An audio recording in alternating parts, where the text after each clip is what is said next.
me tomé unos minutos para reorganizar un poco lo que habíamos hecho. Está dividido básicamente en modelado paramétrico directo, en manipulación de datos, que de por sí la manipulación de datos no, digamos que no tiene mucho sentido, ¿no? Es un concepto muy abstracto, entonces siempre va a estar relacionada con algún diseño, ¿sí? Entonces aquí a la derecha van a encontrar en la definición que les voy a compartir después todas las operaciones más relevantes en términos de gestión de los sets de datos. Mientras aquí un poco lo que es más la parte de diseño, ¿no? Donde estos conceptos aquí se aplican, pero sin comentarlos demasiado.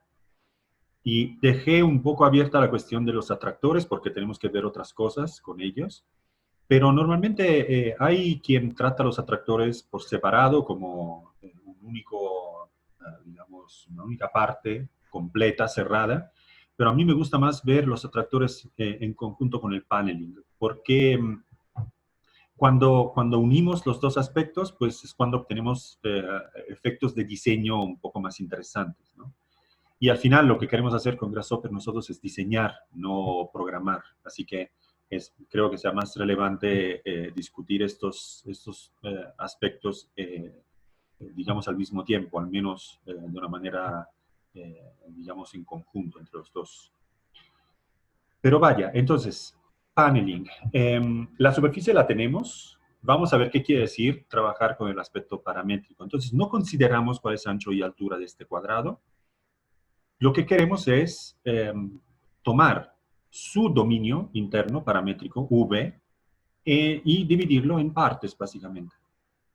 Ahora, la gestión de los dominios se encuentra en la pestaña de matemáticas y está acá, ¿sí?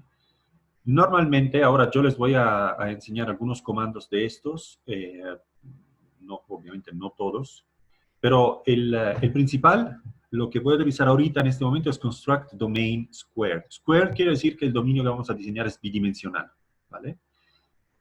¿Cómo funciona esto? Como estábamos comentando hace un ratito con el esquema que le estaba dibujando. Quiere saber, en la dirección U, que sería, digamos, la dirección horizontal, ¿no?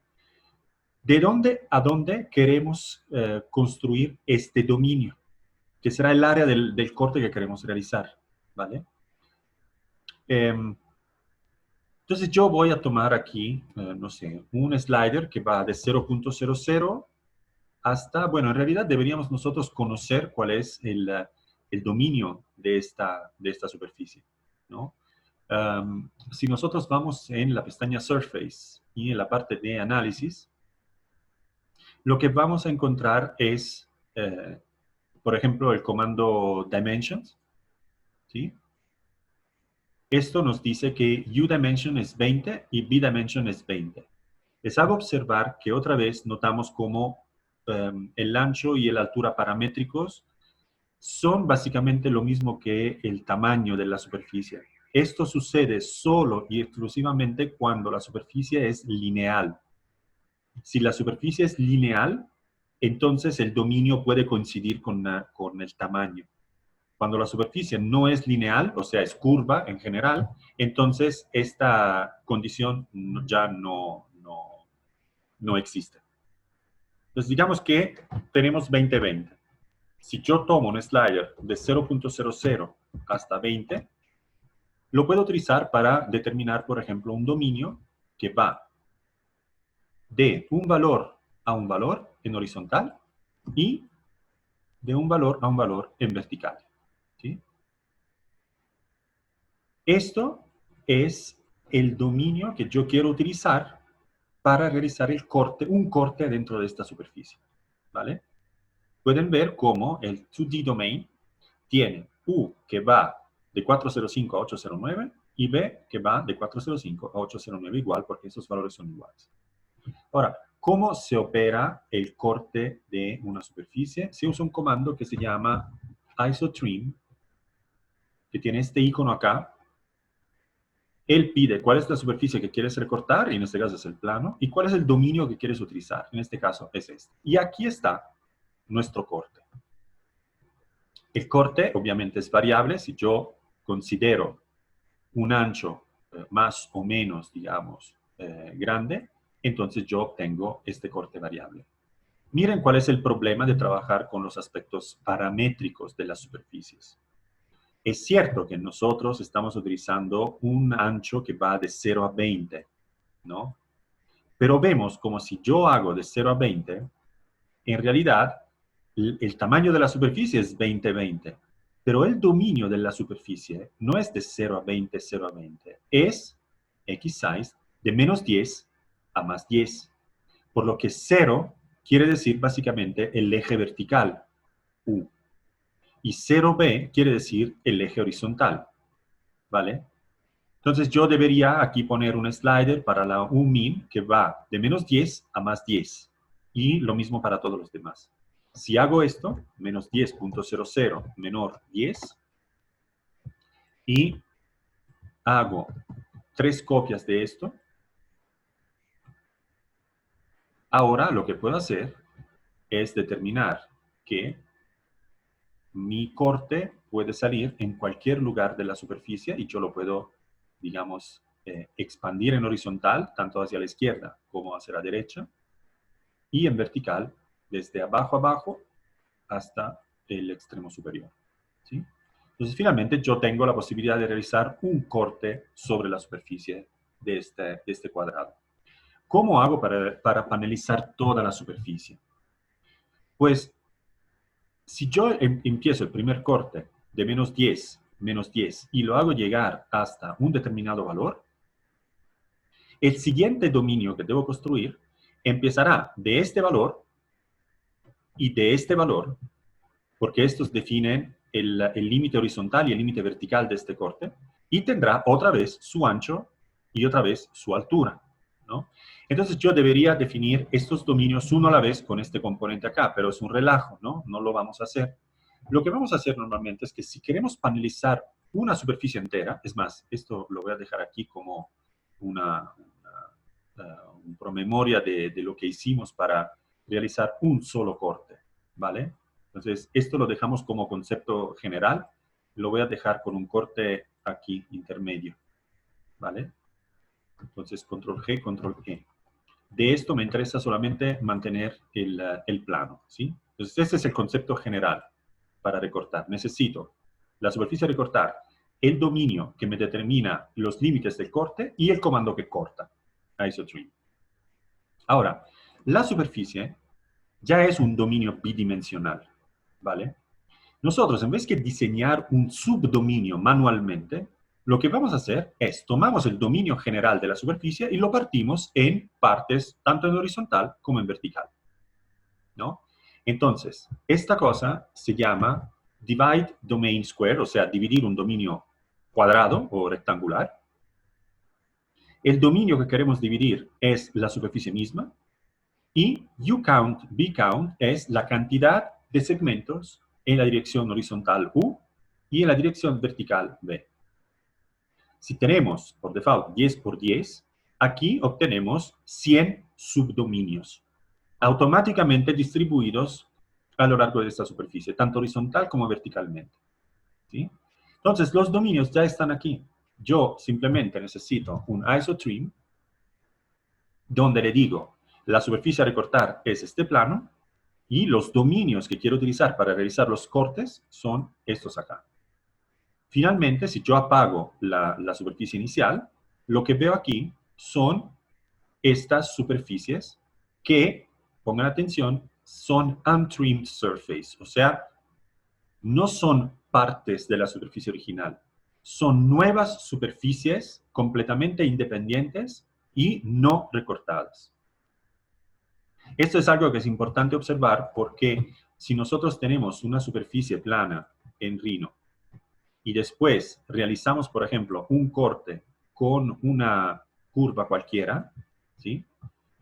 Si yo hago trim de esta superficie acá, aquí también tengo un pedacito de superficie, pero si yo activo los puntos de control de esta, Rhino me sigue visualizando la estructura de control de toda la superficie, ¿no? Aunque yo visualizo solamente un corte. Y este objeto, para Rhino, es una trimmed surface. En Grasshopper, cuando hacemos el corte con este método del subdividir el dominio y de generar los cortes con IsoTrim, lo que obtenemos es que cada superficie es una superficie nueva, ¿vale? Son todas superficies nuevas y no recortadas. Lo cual quiere decir que donde termina un panel, ahí está su contorno real. No es un corte de la superficie original. Esto es una cosa muy importante en la que estamos realizando. Y por supuesto, pues uCount, vCount, si nosotros le damos un parámetro, o sea, la cantidad de divisiones que queremos en dirección horizontal, ¿vale? Si el número mínimo de divisiones obviamente es 1. Si yo divido el lado horizontal de la superficie en una parte sola, lo que obtengo es ausencia de separaciones verticales, ¿no? Entonces aquí le podemos poner un slider de 1 a 20, obviamente números enteros. Y aquí, si yo pongo en 1 uCount, el resultado son 10 tiras horizontales a partir de la superficie original. Si yo copio este slider y lo conecto también a B, por una división, obtenemos el dominio exactamente de la superficie, de menos 10 a 10 y de menos 10 a 10. Y con esto se hace el corte, que es la misma superficie original. Pero vaya, podemos nosotros generar varias cosas a partir de estos cortes. Entonces, panelizar una superficie, de hecho, quiere decir recortarla, y se puede recortar automáticamente con el manejo del dominio cuadrado de la superficie. Normalmente esto es el proceso, digamos, normal. La ventaja de trabajar en esta manera es que no tenemos que perder tiempo en calcular los límites de los dominios, que como pueden ver, pueden tomar valores muy feos, ¿sí? Que lo haga él. Ahora, ¿qué es lo que podemos hacer ya que tenemos una superficie panelizada como esta? Pues voy a reducir un poco la cantidad a regularizar un poco la cantidad de paneles y la forma también. Cada uno es una superficie aparte. Si yo, por ejemplo, quiero hacer alguna elaboración sobre estos paneles, puedo trabajar individualmente sobre cada una de estas superficies. Lo cual quiere decir, para hacer una operación sencilla, si yo calculo el área de estas superficies, obtengo los centroides de cada panelito, puedo escalar cada trozo de superficie alrededor de su centroide y entonces obtener una reducción de cada uno de los paneles con un factor de escala que puede ser, por ejemplo, de 0.50 hasta 1, donde si yo me acerco a 1, me acerco más al tamaño original de los paneles. Esta es una operación muy sencilla, ¿vale? Pero, ¿qué tal si nosotros la vinculamos con un punto atractor? Quiero que los paneles se vayan achicando conforme se acercan al punto atractor. ¿Qué es lo que tenemos que cambiar ahora en relación a la posición del punto atractor? Pues es el factor de escala. Es él que determina qué tanto se achican los paneles, ¿no? Cuando el panel se encuentra cerca del atractor, su factor de escala será más parecido a 0,50. Cuando el panel se encuentra lejos del atractor, se va a escalar de 1, o sea, no se va a escalar. Entonces, yo tengo el punto atractor. Necesito calcular la distancia entre el punto atractor y los paneles. Ahora, esto es un concepto bastante general, lo veremos después también en otra aplicación, pero si yo tengo un punto y necesito calcular la distancia entre este punto y una geometría como una superficie es un set infinito de puntos. Bueno, en realidad, una superficie tiene infinitos puntos en una dirección, infinitos puntos en la otra dirección. Entonces, la cantidad de puntos que tenemos aquí adentro es realmente infinito al cuadrado. Esa es una notación muy abstracta, teórica, matemática, pero esto quiere decir básicamente que tenemos infinitos puntos dentro de esta superficie. Lo cual quiere decir que tenemos infinitas distancias entre el atractor y la superficie. Normalmente lo que se hace, se toma en consideración un punto representativo de la superficie y se calcula la distancia. Nosotros ya tenemos el centroide. Entonces, si consideramos el centroide, cada panel tendrá su distancia entre el atractor y el centroide del panel. ¿De acuerdo? Esa es una cosa que se hace muy enseguida con Grasshopper. Entonces, la distancia realmente la calculamos como si el centroide representaba todo el panel. ¿Sí? Entonces, calculamos esta distancia. Y sabemos entonces que habrá paneles más cerca y paneles más lejos del punto atractor. Y esto es lo que los representa. Yo quiero que el panel que se encuentra a la distancia mayor se escale de 1 y el que se encuentra a la distancia menor se escale de 0.5. Entonces quiero convertir básicamente estas distancias en factores de escala. ¿Cómo hago esto? Con un remap numbers. Es más, voy a mover estos aquí abajo. La distancia es indiferente en qué sentido se calcula porque finalmente es un valor escalar, no tiene dirección. ¿Sí? Entonces yo puedo calcular la distancia y ahora remapear los valores de las distancias que tienen su rango inicial, que se calcula con bounds, y que en este caso varía de 3.16 a 26.52, y el target quiero que sea no de 0 a 1, quiero que sea un dominio nuevo que va de 0.50, copia y pega, a 1. Si yo hago esto y uso estos valores como factores de escala, eso es lo que obtengo. El panel que se encuentra más lejos, que es esto, no se escala, o básicamente se escala de 1, y el que está más cerca, que supuestamente debería ser probablemente esto, se escala de 0.5. Y si yo tomo el atractor y lo voy desplazando, me doy cuenta de esta interacción que afecta a todos los paneles.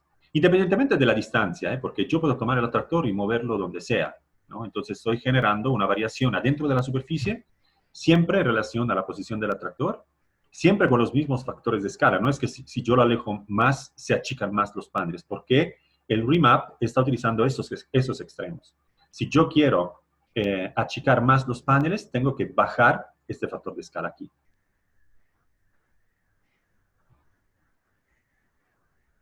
Pregunta. ¿Podrías usar un MD Slider? ¿Para qué quieres utilizar un MD Slider, Martín?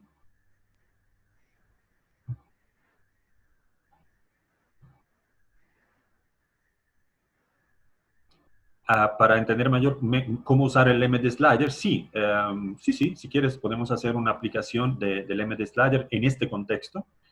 En este contexto, un MD Slider me puede servir más para colocar este punto que para otras cosas. Es la única cosa que se me ocurre en esta definición. Por ejemplo, yo quiero colocar este punto a lo largo de la superficie inicial, del cuadrado inicial, sobre la superficie inicial, en una cualquier posición. Lo puedo hacer a través del MD Slider. Ahora, el MD Slider es una cosa que quiere decir Multidimensional Slider. Es un slider bidimensional. Si un slider normal, esto, tiene un rango normalizado entre 0 y 1, un slider multidimensional tiene un rango normalizado bidimensional, o sea, un dominio cuadrado, que va de 0 a 1 en cada lado. ¿Para qué puede servir esto en este contexto? Pues yo puedo tomar esta superficie y considerar su dominio paramétrico y colocar mi cursor adentro de su dominio paramétrico, que será siempre rectangular, para determinar dónde quiero colocar el punto. Bajo a la izquierda, bajo a la derecha, arriba a la izquierda, al centro, ¿no? En ese sentido puedo utilizar el MD Slider. ¿Cómo se hace esta cosa? Con un comando que se llama Evaluate Surface. Ahora, esto va a requerir también una pequeña explicación. La superficie que quiero analizar, básicamente, es el plano, ¿vale? El punto en la que lo quiero analizar es determinado por estas dos coordenadas. Ahora, ya está saliendo un resultado, ¿sí? Si se fijan, yo muevo esto y este plano que sale se mueve entre el centro y la esquina arriba a la derecha, esquina arriba a la izquierda, esquina abajo a la derecha. No más allá que esto. ¿Por qué? Porque el dominio de esta superficie va de menos 10 a más 10, tanto en horizontal como en vertical. Mientras el M de slider tiene un rango de variación que va de 0, 0 a máximo 1, 1. Entonces estamos en un cuadradito que mide 1 en el cuadrante positivo del plano. ¿Sí? ¿Cómo hago yo para decirle a este M de slider y a este evaluate surface que al rango de 0, 0 a 1, 1 le corresponde toda la extensión de la superficie? Es una operación muy sencilla. Cuando nosotros conectamos la superficie, no estamos considerando su dominio normalizado, porque sigue siendo de menos 10 a más 10, la vamos a normalizar para que podamos trabajar entre 0 y 1. ¿Cómo se hace esto? Cuando entra a la superficie, se le dice clic derecho, reparameterize, que quiere decir básicamente normalizar el dominio. En este momento, 0, 0 coincide con la esquina abajo a la izquierda y 1, 1 coincide con la esquina arriba a la derecha. Y yo puedo colocar este punto directamente con estas coordenadas acá. Y puedo utilizar o enviar el resultado de este point, lo puedo enviar a el point que funciona como atractor. Si yo vuelvo a visualizar el scale, este punto ahora depende de este M de slider. Es la única cosa que se me ocurre en esta, como aplicación en esta definición.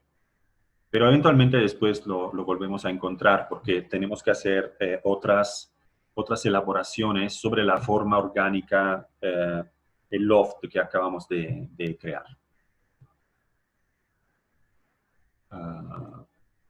Perfecto, muy bien.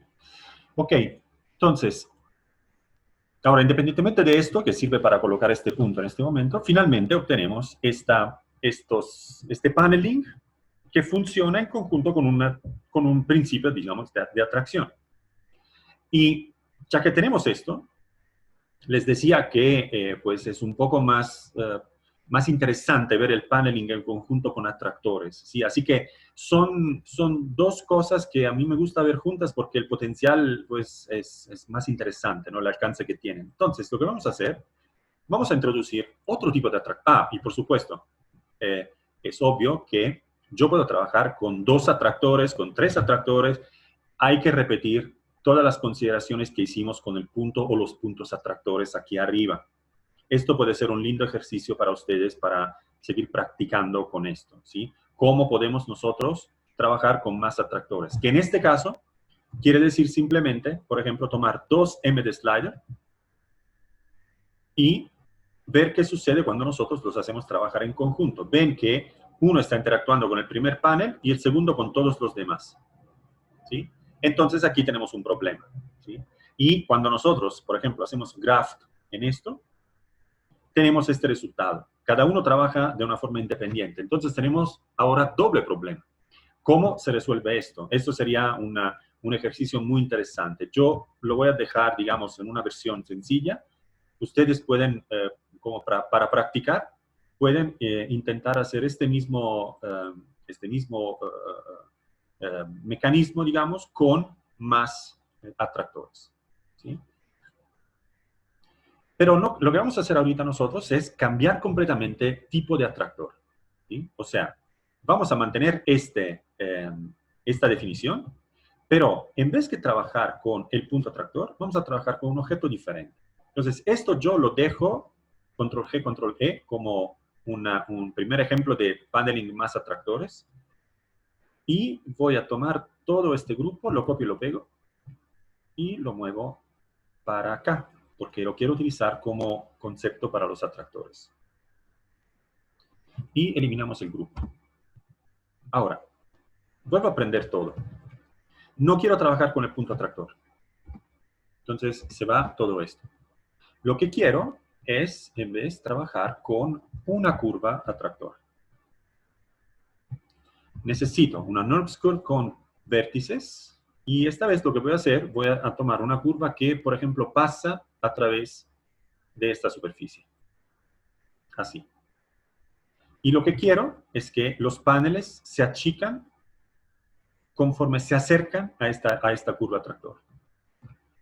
Siempre estamos hablando de cerca, lejos, distancia, ¿sí?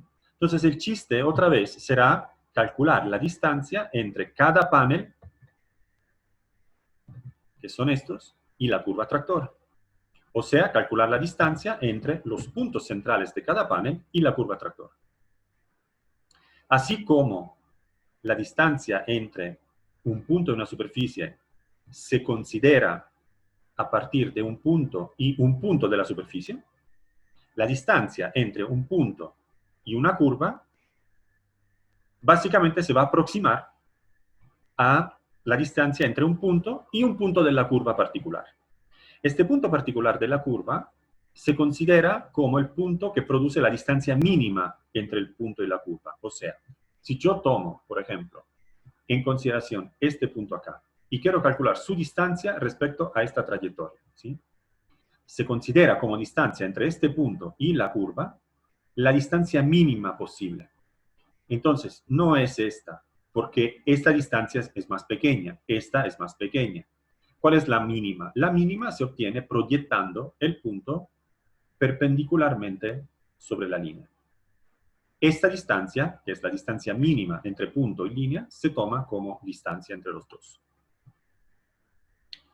Lo cual equivale, básicamente, a encontrar el punto de la curva que se encuentra más cerca del punto que queremos considerar.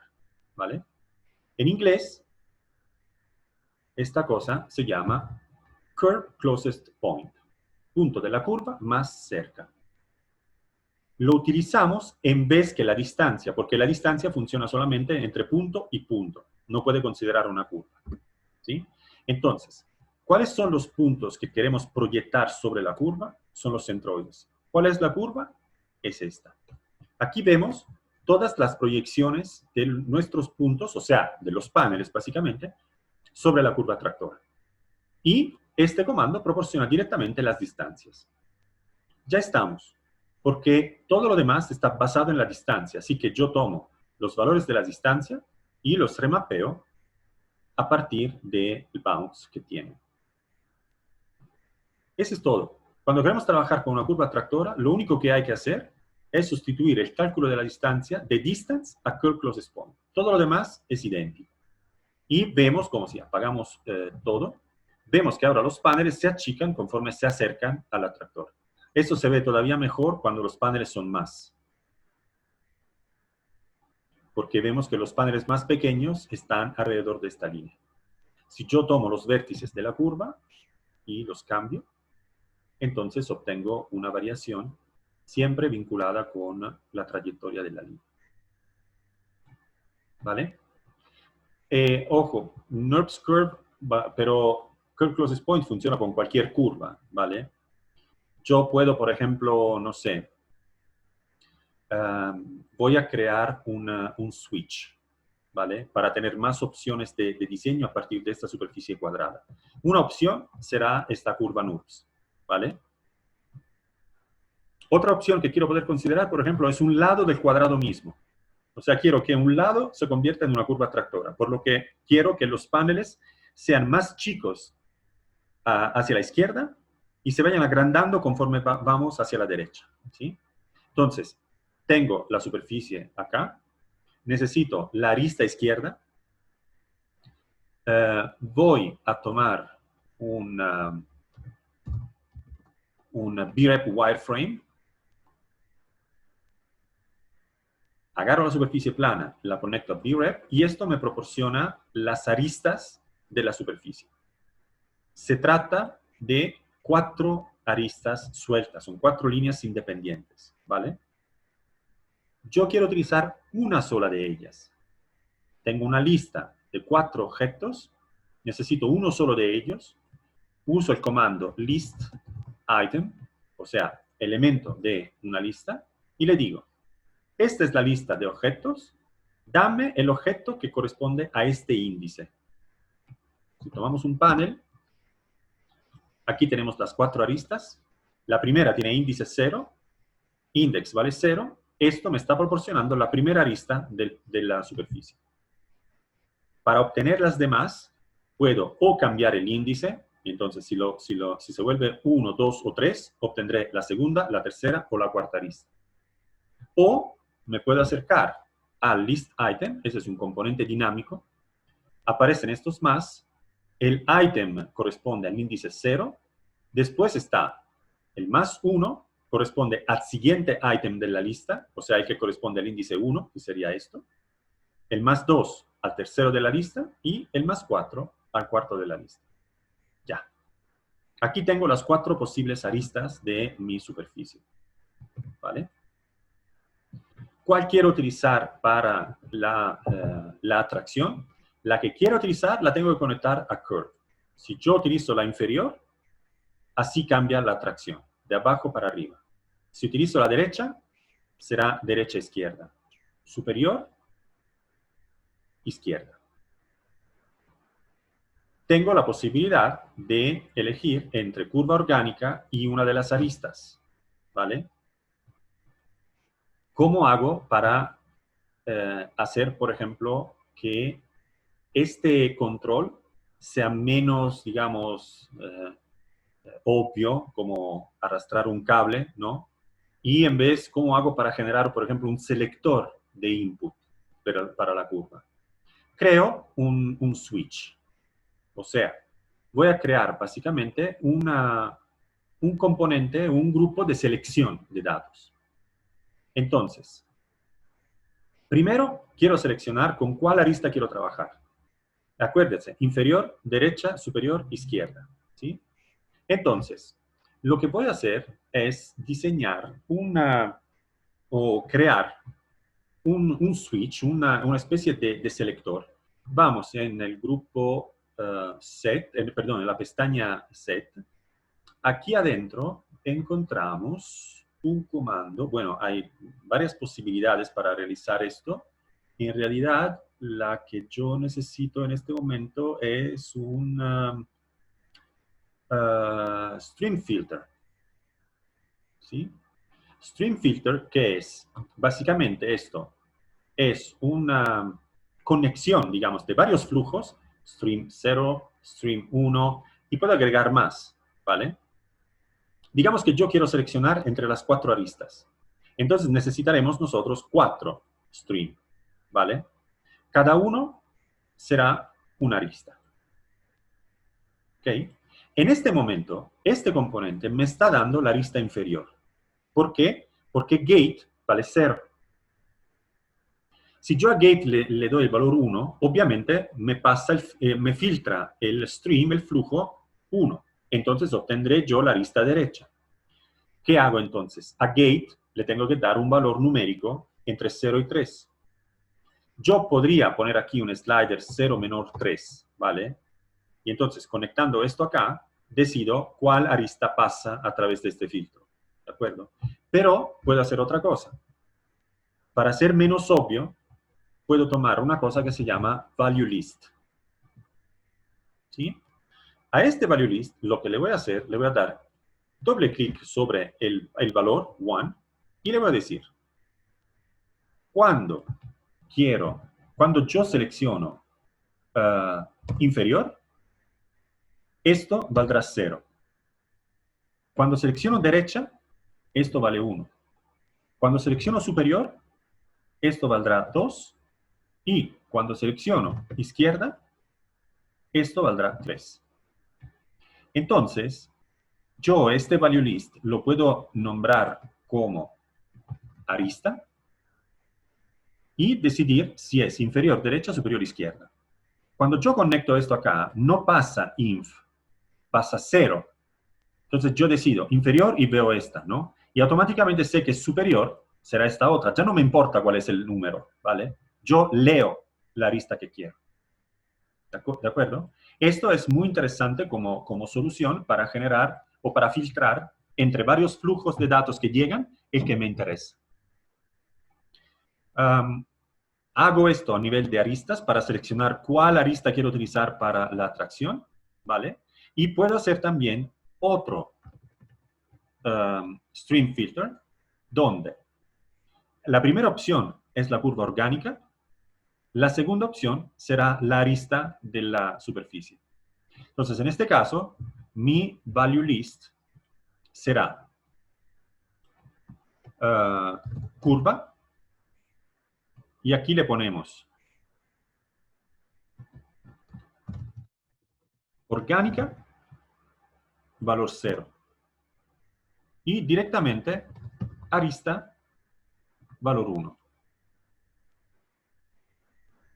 Y enviamos un solo cable al atractor, a la curve closest point. Y decidimos si la curva es la orgánica que determina la atracción o si es la arista, en este caso la arista superior, o la izquierda, por ejemplo. Entonces aquí podemos ocultar todo lo que tenemos, porque lo único que aparece como atractor será la vista previa del stream filter final. Entonces, si yo paso a orgánica, aparece este atractor acá. Si yo paso a arista, aparece la arista seleccionada del otro stream filter, que es esto.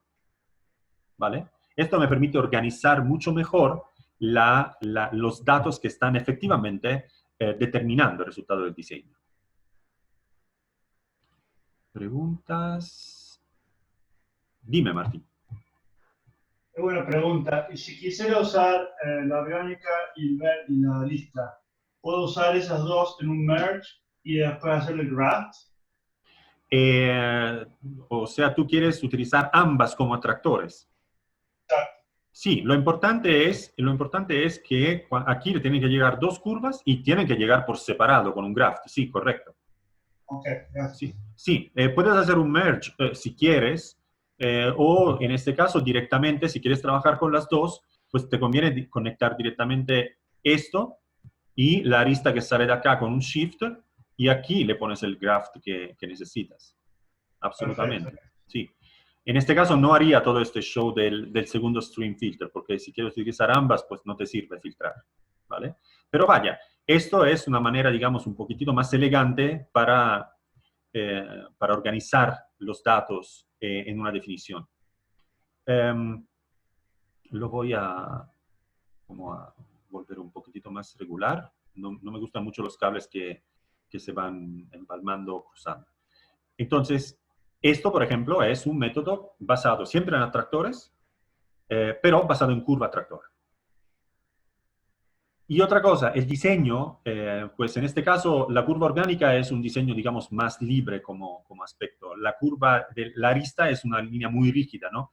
También hay hay configuraciones que son un poco más controladas, sin ser tan rígidas, y también hay la posibilidad de trabajar híbrido entre Rhino y Grasshopper. Yo puedo diseñar, por ejemplo, un círculo en Rhino de 0 a, no sé, X, darle un radio, importar la curva con un contenedor de curvas en Grasshopper, le digo, clic derecho, set one curve, así como hacíamos con los puntos. Esta vez la curva existe, la selecciono, y esto contiene ahora la curva de Rhino, la puedo enviar al curve closest point y los paneles reaccionan con este círculo, ¿sí? Entonces, siempre podemos trabajar importando algo de Rhino y utilizarlo en Grasshopper. Pero vaya, para mantener un flujo paramétrico, pues yo diría que lo mejor, lo ideal, sería trabajar lo más que podamos directamente y completamente dentro de Grasshopper. Ahora, finalmente, podemos nosotros trabajar con paneles, podemos trabajar con atractores, digamos, concentrados, yo los llamo así, concentrados porque tanto en el caso de puntos como de curvas, la atracción se genera a partir de una geometría, ¿no? De una geometría concentrada, ¿no? Entonces es una ley localizada. Después existen otros tipos de atractores, atractores difusos, que son básicamente trabajar con imágenes para determinar la ley de variación de la geometría, y atractores vectoriales que vamos a utilizar ahorita, ¿sí? Que son los más interesantes probablemente para un diseño tridimensional, basado también en paneles. Regresamos a nosotros, regresamos a esta cosa, ¿sí? Esta cosa es, en este momento, una polisuperficie. Primer problema, no puedo panelizar una polisuperficie. Puedo panelizar las superficies que forman la polisuperficie. Entonces, si tengo una polisuperficie acá, lo primero que tengo que hacer es explotarla. Ni polisuperficie se llama polisuperficie, ni explotar se llama explode. ¿Sí? Entonces, en Grasshopper, la polisuperficie se llama brep y explotar se dice deconstruir. Entonces, si yo uso deconstruct brep, esto quiere decir básicamente explotar un sólido. ¿Sí? Cuando se trabaja con objetos tridimensionales como superficies, sólidos, etc., conviene, conforme vamos avanzando, apagar el componente anterior, porque si no, tenemos problemas de rendering y de visualización, ¿vale? Y también para reconocer cuál es el último resultado que hemos logrado. ¿Sí? ¿Qué nos proporciona esto? Nos proporciona las 8 caras del sólido original, las aristas del sólido original y los vértices del sólido original. ¿Vale? A nosotros interesan las caras, no los vértices. Lo que sale de aquí son untrimmed surface, porque se han generado con un loft. Cada uno es un loft entre segmentos o lados del octágono original. Entonces es una superficie única la que sale, la tira que sale acá. Entonces es una superficie no recortada. Lo cual es perfecto porque para un paneling es lo que necesitamos. Entonces, ya sabemos, tomamos divide domain square. En los dominios que queremos repartir, dividir, son las caras. Y tomamos un isotrim. Siempre la superficie que queremos recortar en este momento son siempre estas caras a partir de estos dominios. Ahora, las cosas evidentemente no salen bien. Si yo apago el deconstruct brep, lo que estoy obteniendo es esta cosa rara. ¿Por qué? Porque otra vez, aquí lo que está sucediendo ahora es un poco particular. Hay que analizarlo un segundo, ¿sí? Tomo un panel y tengo 8 superficies. Aquí está, de 0 a 7, ¿sí? Cuando yo, miren, más que utilizar un panel en este momento, voy a utilizar un componente fundamental en el análisis de las estructuras de datos, ¿sí? ¿Qué es este arbolito acá? Se llama Param Viewer, ¿sí? Esto nos dice cuál es la estructura de datos. No importa ver el contenido. Sabemos ya cuál es el contenido, ¿sí? A mí me importa ver cuál es la estructura. Si yo conecto las caras, me dice, esa es una lista, o sea, un árbol con una rama sola es una lista que contiene 8 valores. Pero si yo le conecto esto, él me dice, tienes una estructura con 8 ramas y cada una contiene 100 valores. ¿Qué quiere decir esto? Que el divide domain square está tomando una lista de 8 superficies y cada una la está dividiendo en 10 por 10 paneles. ¿Vale? Aquí tenemos un solo valor, aquí tenemos un solo valor. Entonces, la interacción es varios valores con uno. Todo bien. Lo que obtenemos son 10 por 10 cortes de cada dominio. Y entonces 100 cortes por cada superficie. Todo bien. Pero cuando llegamos acá, aquí entra una lista y aquí entra otra vez un árbol con 8 ramas. Yo necesito agarrar las superficies y graftearlas. ¿Sí? Porque si yo hago un graft de estas superficies, cada una va a interactuar con una rama con sus respectivos 100 cortes. ¿Vale? Entonces, grafteando esto, cada superficie lateral se está ahora repartiendo, se está recortando con 100 cortes. Resultado, aquí tenemos 800 superficies. ¿Vale?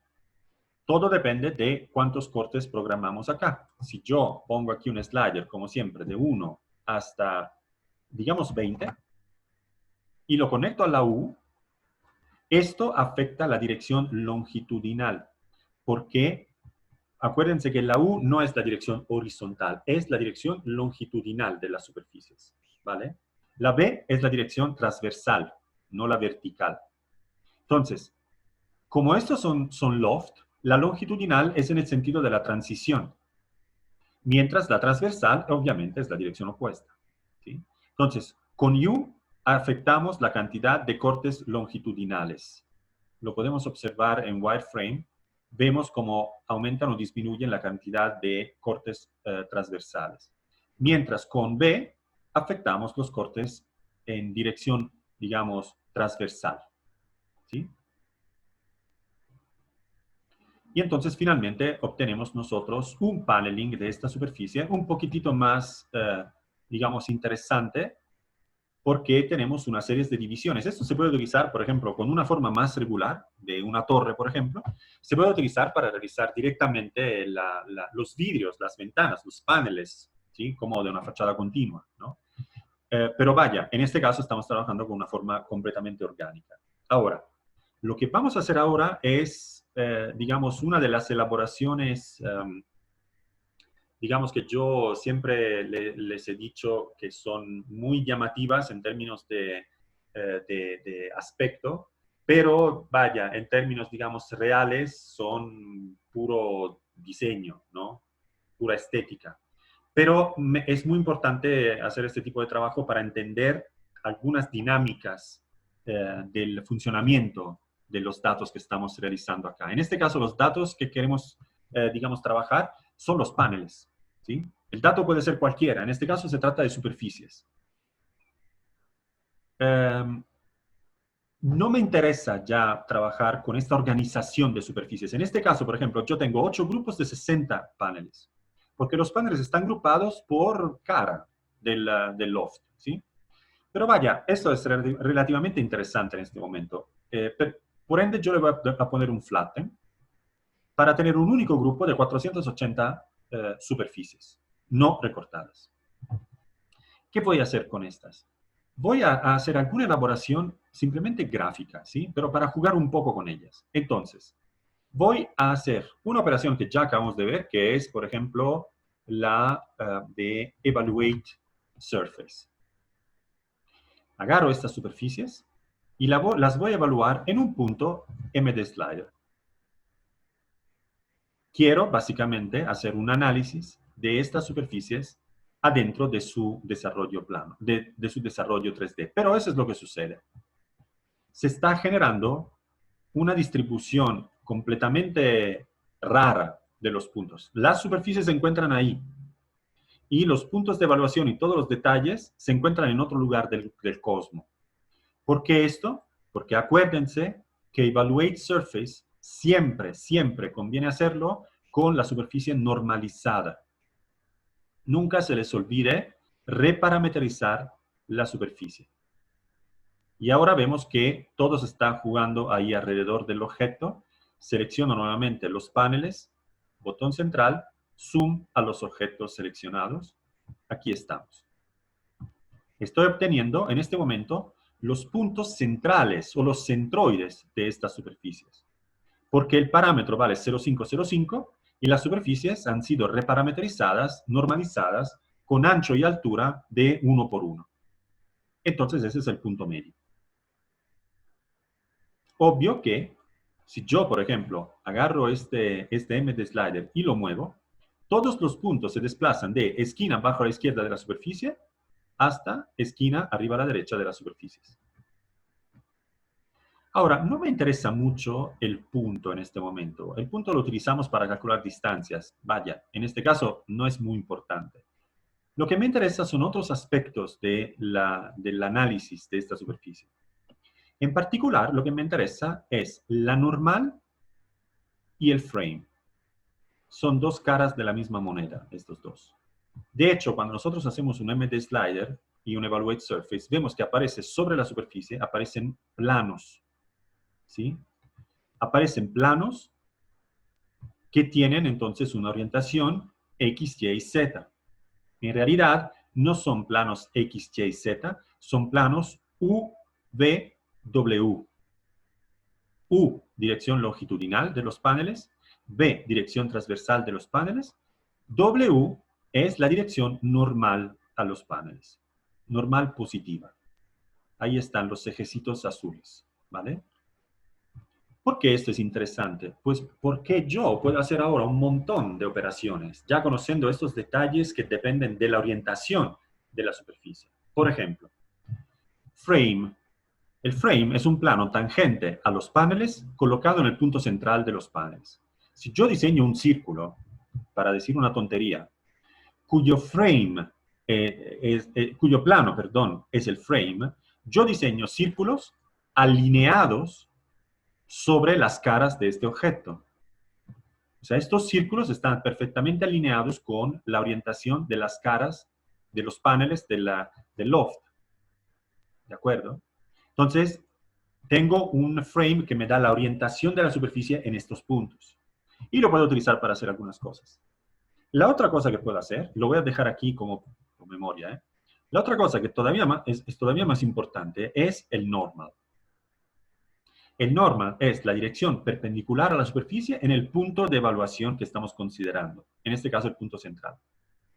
Si yo muevo, por ejemplo, cada panel, ¿sí? Lo muevo según su dirección normal, lo que obtengo es una especie de explosión de esta forma, ¿sí? Ahora, como el loft ha sido generado a partir de un polígono, esta transición, cada cara del loft, pues comparte una orientación en sentido longitudinal. Por lo que cuando nosotros hacemos este move, la única separación visible que vemos está a lo largo de las aristas longitudinales. Pero, como hemos panelizado, también hay una pequeña separación transversal. ¿Sí?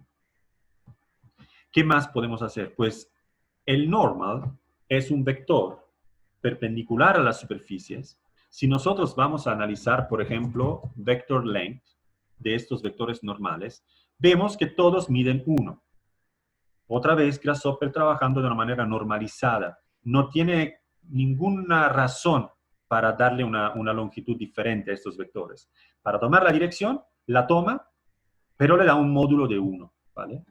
Si yo quiero un desplazamiento aleatorio de cada panel según su normal, lo que puedo hacer es, utilizo el comando que se llama amplitude, que le da un módulo diferente a un vector, o sea, toma la dirección del vector y crea un vector con la misma dirección, pero cuyo módulo depende de amplitud. Yo quiero una amplitud diferente por cada uno de estos vectores. Entonces, vamos a ver cómo... Miren, voy a eliminar este círculo que es ridículo, ¿vale? Necesito aquí, entonces, por ejemplo, voy a tomar un valor random, ¿sí? Y esto lo voy a utilizar como amplitud. Ahora, lo que pasa es que yo no necesito un solo valor random. Necesito un random por cada panel. ¿Cuántos paneles tengo? Pues puedo hacer varias cosas. O voy a contar cuántos paneles, cuántos cortes me salen de aquí. 20 por 3 son 60 por la cantidad de caras que tengo acá. 8, 480. O, más sencillo, ya que tengo todos los cortes que me salen de aquí en una lista única, hago list length, voy a contar estos y le digo, necesito esta cantidad de valores aleatorios. ¿Sí? Si yo uso estos son 480 vectores normales, aquí tengo 480 paneles, uso estos, y entonces ahora tengo un desplazamiento aleatorio de los paneles respecto a la superficie original. ¿Sí? Es más, yo puedo cambiar el rango de este random, ¿sí? Entonces, si yo, por ejemplo, a esto le digo construct domain y le digo, quiero que el offset mínimo no sea 0, sea ya un offset, ¿sí? Un desplazamiento. Entonces le digo, no sé, le doy un slider 2.00, ¿sí? Y conecto uno en domain start y uno en domain end. Obvio que si yo tengo el mismo valor, ¿sí? El único valor random que puedo generar en un rango de 2 a 2 es 2. Entonces todos se están desplazando de 2. Pero si yo disminuyo esto o aumento esto, yo puedo lograr, por ejemplo, un desplazamiento más, digamos, variado para estos paneles. Y entonces empezar a obtener formas decisamente interesantes. Muy chistoso todo, muy, digamos, llamativo, ¿no? Como diseño. Pero vaya, casi que inutilizable, ¿no? Porque básicamente se trata de hojas sin grosor en una configuración tridimensional. Absolutamente inútil, ¿no? Si queremos. Pero vamos a ver cómo podemos aterrizarlo, por ejemplo, a una forma tridimensional, un volumen tridimensional que podamos eventualmente hasta fabricar, ¿sí? Hasta llevar a producción. Entonces, a partir de estos, yo quiero reconstruir un aspecto sólido de este objeto para poderlo llevar a producción de alguna manera. ¿Qué es lo que podemos hacer?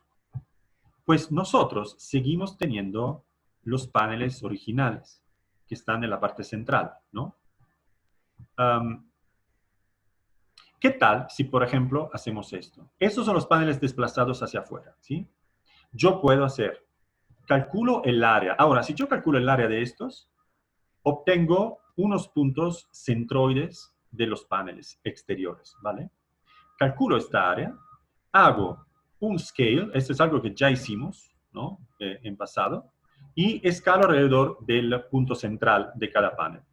Resultado, obtengo los paneles desplazados hacia afuera escalados a un cuarto del tamaño original, ¿vale? Entonces yo abajo tengo un panel grande y arriba tengo un panel más pequeño. Lo que puedo hacer es lo siguiente. Si yo tomo el wireframe de estos panelitos, o sea, hago wireframe de los paneles originales, obtengo siempre el sistema de aristas longitudinales y transversales, pero ¿cuál es la diferencia en este momento? Es que estos están generados a partir de un corte. Entonces, tengo grupos de 4 aristas por cada panel. Les hago observar que esto es un panel y este es el panel adyacente. La línea entre los dos, de hecho, son 2 aristas empalmadas. Lo bueno es que aquí están grupadas por panel. Así que aquí habrá 2 curvas, una pertenece al panel de la derecha y una al panel de la izquierda. Si yo uno estas curvas, lo que obtengo es un contorno por cada panel. Aquí están. ¿Vale? Si yo repito esto, estos son los paneles, digamos, originales, ¿vale? Si yo copio y pego esto y lo repito para los paneles escalados y desplazados, ahora tengo, básicamente, los voy a llamar rectángulos, ¿vale? Un rectángulo grande a la base y un rectángulo grande más pequeño más arriba, ¿sí?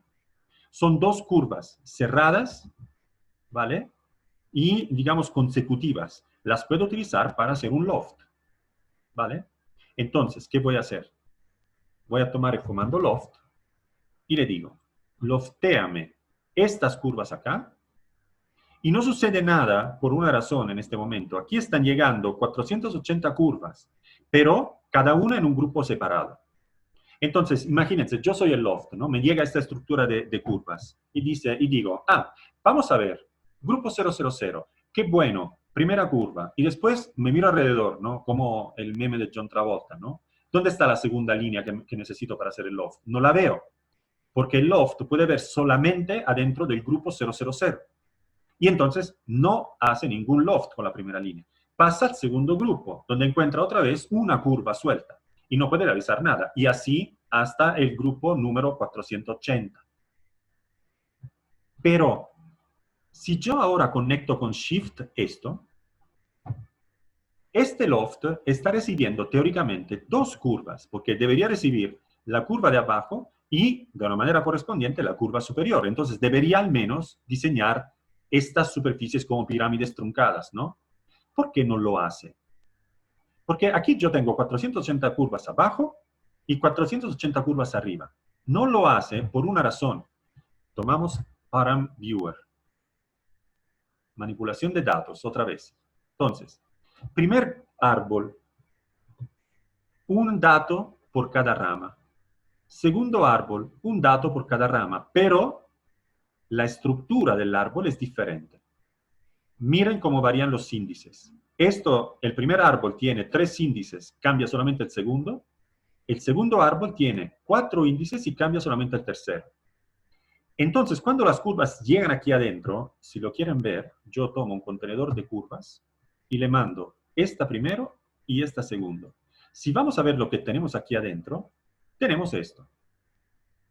Tenemos un árbol completamente asimétrico. ¿Sí? De repente tenemos 3 índices en la parte final, 4 en la parte intermedia y 3 al primero. Si quieren, que es algo muy, muy escenográfico, pueden darle doble clic a esto y ver que hay un árbol completamente asimétrico aquí adentro, ¿vale? Pero esto es relativamente importante. El Param Viewer es más útil en esta configuración acá, ¿vale? Entonces, lo que sucede es que en realidad, como los índices son diferentes, ¿sí? las curvas no se están mezclando, no se están fusionando parejas de curvas que pertenecen al mismo panel. Para que esto suceda, lo que tenemos que hacer es una operación que se llama simplificar. Si yo le doy clic derecho a este árbol y le digo simplify, lo que sucede no es que se pierde la estructura de árbol, se pierden todos los índices inútiles. Vean cómo ahora existe un solo índice que cambia de 0 a 479. El otro sigue teniendo 4 índices, pero si yo lo simplifico, ahora van a ver que aquí salen los lofts. ¿Por qué? Porque la curva que se encuentra en la rama 0, cuando se fusiona con este otro flujo de datos, encuentra otra curva que pertenece a una rama con el mismo índice. Entonces, las curvas que llegan acá son 2 por cada rama. Y el loft puede realizar este objeto, que entonces se vuelve un objeto tridimensional y al límite, si trabajamos bien, se puede hasta pensar llevarlo a producción. La superficie superior de estas piramiditas la tenemos porque es la geometría que hemos desplazado y que hemos escalado. Entonces, se trata solamente de volver a unir estas superficies superiores con los lofts que hemos creado a los lados. Y después, eventualmente, tapar las caras que quedan abiertas al comienzo y al final de la tubería. ¿Vale? Entonces, es un diseño muy fancy, pero de repente sí lo podemos aterrizar y llevarlo hasta a un proceso de producción, si queremos. Ahora, esto es un acercamiento todavía bastante, digamos, controlado. ¿Por qué? Porque estamos trabajando con estos sliders aquí que determinan, por ejemplo, cuál es el offset. Bueno, no el offset, porque esto es un desplazamiento, pero hasta qué altura llegan nuestros paneles cuando se levantan respecto a la superficie original, ¿no? ¿Qué tal si, por ejemplo, operamos según un método de diseño paramétrico indirecto a través de atractores? ¿Sí? Por ejemplo, lo que quiero es que el amplitud, o sea, el levantamiento de estos paneles, sea determinado por un atractor. O, por si queremos ser un poquitito más, digamos, hacer un diseño un poquito más smart, ¿sí? Podemos darnos cuenta de una cosa que está sucediendo sobre esta superficie. Nosotros tenemos una parte más ancha, donde básicamente casi cualquier cosa que hagamos con estas piramiditas, siempre sale una geometría que tendencialmente se puede producir, ¿no? Porque hay separación y hay siempre un aspecto bastante limpio, ¿no? De la superficie. Pero si vamos a la parte más angostita, pues aquí la situación es un poco más dramática, ¿no? No hay empalmes de la superficie por cómo está construida a partir del vector normal. Entonces, no se empalman las pirámides, digamos, pero hay zonas que son muy angostas. Entonces, valdría la pena, por ejemplo, mantener bajo el perfil en las zonas más angostas del loft y poder, por ejemplo, subir los paneles en las zonas que son más anchas, ¿no? Esto podría ser un poco más interesante. Ahora, ¿cómo hacemos nosotros para hacer esta elaboración? ¿Sí? En este momento, en realidad, no podemos hacerlo directamente porque no he vinculado esta segunda parte de paneling más atractores, no está vinculada a la definición original, que era esta. ¿Sí? Entonces, yo lo que voy a hacer, voy a recuperar esta conexión. Entonces, mis polígonos, que son estos de acá, son los que estaban alimentando las curvas. Yo conecto esto, obviamente aquí muere todo, porque esta curva ahora no está recibiendo ningún dato, porque aquí está todo apagado. Pero si yo reactivo esto, tengo ambas cosas, tengo tanto la elaboración de los polígonos que tengo acá, como la elaboración del paneling que tengo abajo. Ahora, de esta elaboración anterior, lo que me importa no es tanto la geometría, sino me interesa más las propiedades de esta geometría, o sea, el radio de estos polígonos que tengo acá, ¿vale? Y de hecho, yo tengo ya una construcción aquí, que es básicamente diseñar estas líneas, estas estrellas de líneas, y a cada altura, la estrella está hecha de líneas que miden todas iguales, o sea, miden igual que el radio de los polígonos, ¿no? Vemos que yo tengo un desfase entre las estrellas de líneas y los paneles que hemos generado a lo largo de nuestra superficie. Esto no puede pasar, porque si no, no tengo correspondencia entre el radio del polígono y el panel. Yo obtuve aquí, el isotrim me está dando los paneles. Si yo recupero estos, miren, voy a hacer una operación en donde vuelvo el flatten explícito, ¿vale? Entonces, hago el flatten y después paso los datos a los componentes que los están recibiendo actualmente. Para hacer esto, lo que conviene hacer es control shift, no alt, control shift, y arrastro estos cables de una salida a la otra, ¿vale? Entonces, ahora le envío los cortes. Aquí tengo un flatten y un flatten. Esto no lo necesito, lo voy a eliminar, ¿vale? Entonces, de aquí me sale la estructura de cortes todavía agrupados por tiras, ¿vale? Y esto la está flatteneando y la está utilizando para cosas que vienen después, ¿vale? Entonces, el después se queda igual. Ahora, lo que quiero hacer yo es relacionar el aspecto paramétrico, que son estos paneles acá, con el aspecto geométrico de dónde quiero analizar el grosor o el ancho de esta superficie. Entonces, ¿qué hago? Los paneles están agrupados por tiras longitudinales. Yo los quiero agrupar por aros transversales. Entonces, hago flip matrix de estos. Obtengo los mismos paneles, pero son 8 en 51 grupos. Y no 51 valores en 8 grupos. O sea, ahora están agrupados por aros, ¿sí? Si yo hago explode tree, aquí estoy visualizando los dos primeros aros, los dos primeros aros de paneles, ¿sí? De hecho, deberíamos averiguar nosotros que cuando nosotros hacemos aquí el corte, cada set de caras que viene acá, nosotros lo estamos grafteando, ¿sí? Si yo vuelvo explícito también este graft tree, grafteo esto, elimino desde aquí el graft y le envío nuevamente el graft así. No estoy cambiando nada, estoy solamente explicitando algunas operaciones, ¿sí? Si yo hago esto, veo que en este caso, los paneles que los loft que estoy obteniendo acá, son básicamente 8 grupos de una superficie única. Entonces, cada tira es una superficie adentro de una lista. Cuando yo hago esto se está subdividiendo en son 51 paneles por cada tira, ¿vale? Entonces aquí yo flipeo y obtengo básicamente 8 paneles por cada aro. Pero en realidad no es así, porque si yo considero un aro, yo tengo 8 lados y cada lado se está dividiendo en 3 paneles, ¿vale? Entonces yo necesito tener 8 por 3 paneles en cada aro.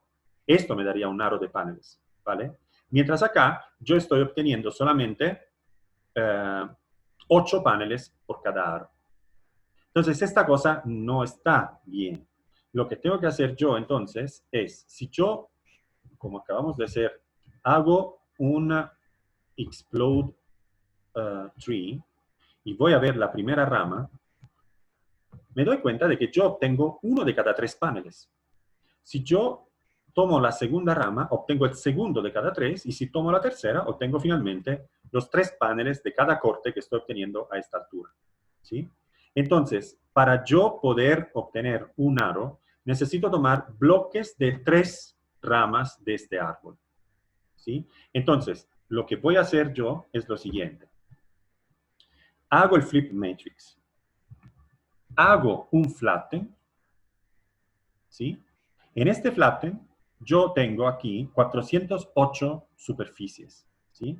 Pero lo que quiero hacer es subdividir partition list todas estas superficies acá, las quiero subdividir con un tamaño que son 8 paneles subdivididos en 3.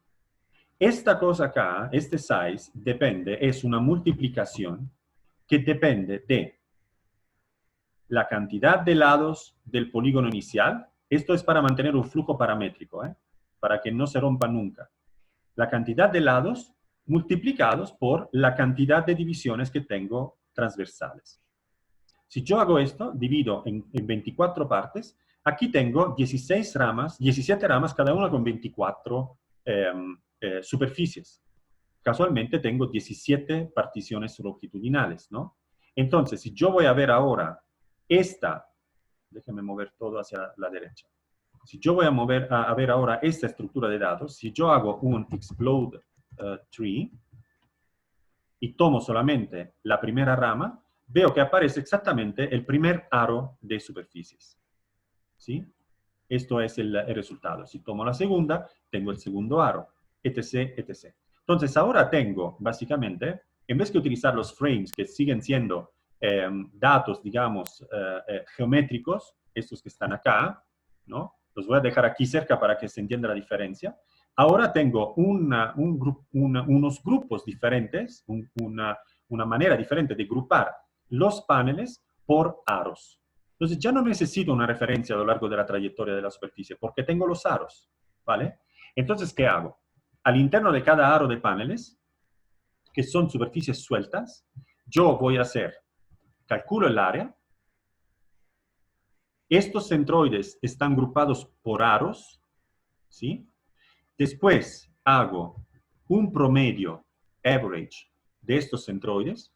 Entonces, a cada altura obtengo el centroide de el punto medio de los paneles. Acuérdense que estamos trabajando a la mitad del aro con el centroide. Y finalmente, yo puedo calcular cuál es el grosor de esta superficie en correspondencia del centro de cada panel, ¿sí?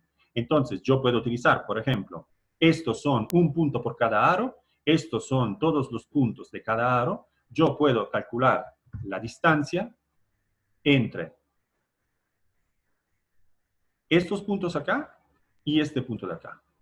Obtendremos nosotros 24 valores de la distancia, pero son 24 valores que más o menos son iguales, ¿no? Hay una pequeña variación entre los vértices y los puntos que se encuentran a lo largo de los lados del polígono, pero vaya, si yo tengo esto y hago otro average, obtengo un solo valor por cada aro, ¿sí? Y veremos que si yo tomo un panel, yo tengo un ancho variable de esta superficie, empieza con 4, 5, 7, 9, 10, 10. De repente llegamos a la parte más angostita, 3.9, 4.1, después vuelve a crecer y termina con un ancho bastante grande que es esto, ¿sí?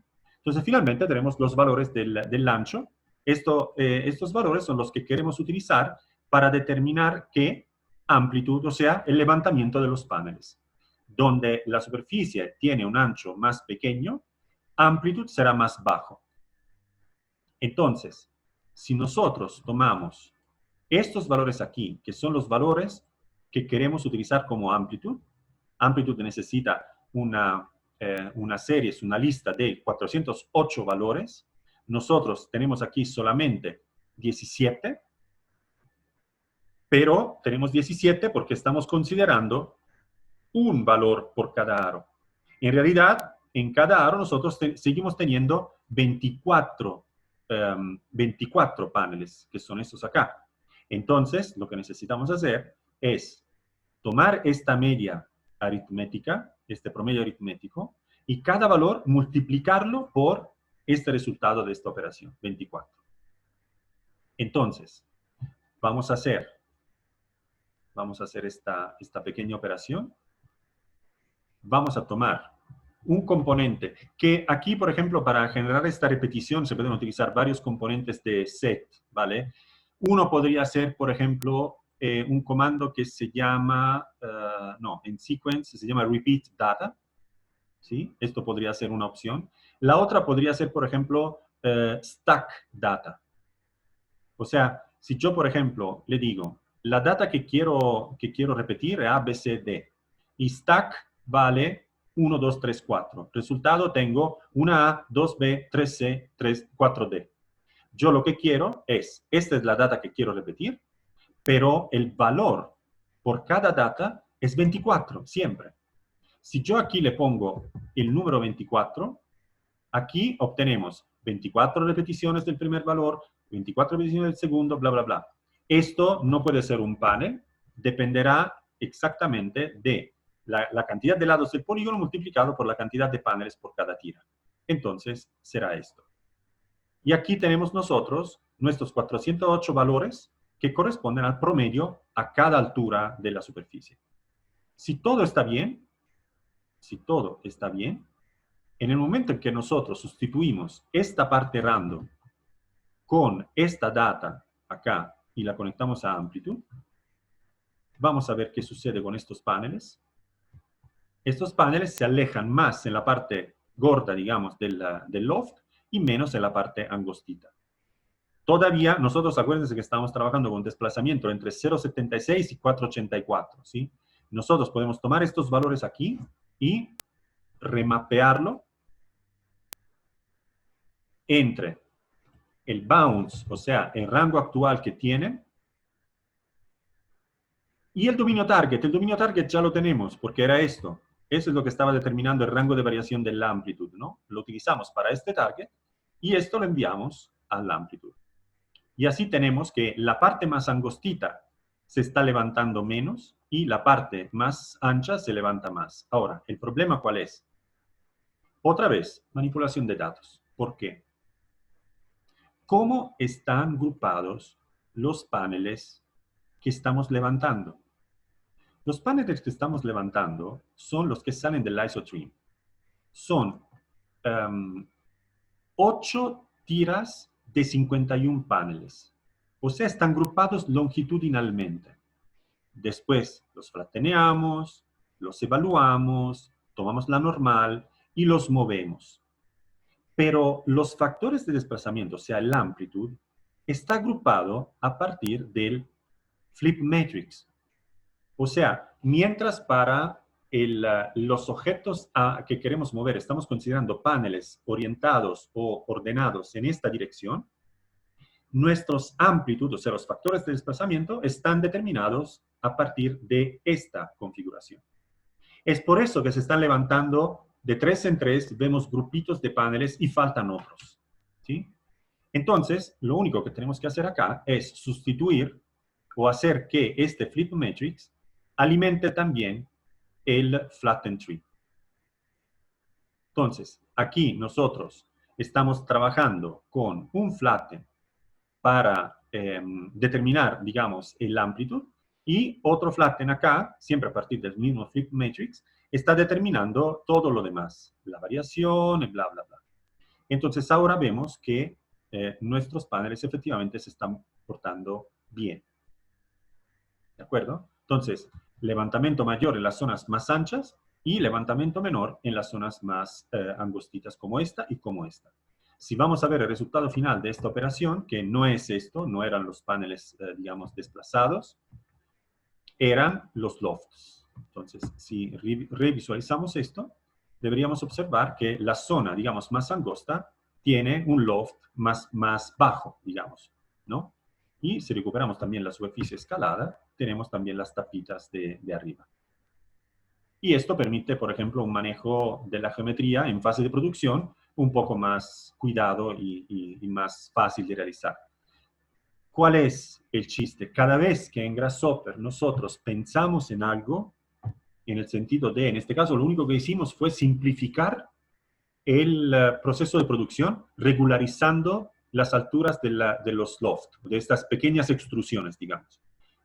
Lo único que queríamos hacer era reducir la altura del loft en zonas controladas, o sea, ahí donde iba a ser más problemático, las zonas más angostas. Todo se reduce no a físicamente bajar la altura del loft con una, no sé, con una perilla, con una agarradera y jalar un poquitito el loft. No, hay que encontrar el criterio de manipulación de datos para que esto suceda, ¿sí? Entonces, el problema verdadero de Grasshopper es esto. No diseñar. Diseñar es casi que es un resultado de cuando hacemos las cosas bien. Pero hay que encontrar el método, el flujo de datos que te lleva al diseño final, ¿vale? No se asusten, pero esta es una operación todavía bastante básica en términos de aplicación de Grasshopper, porque se trata de paneling y atractores. Disques son las estructuras básicas de Grasshopper, las que se definen como parte de un curso básico. Pero la verdad es que para entrarle bien se necesita una cosa fundamental, la manipulación de datos. Y esta no es ni básica ni avanzada, eso es lo que es.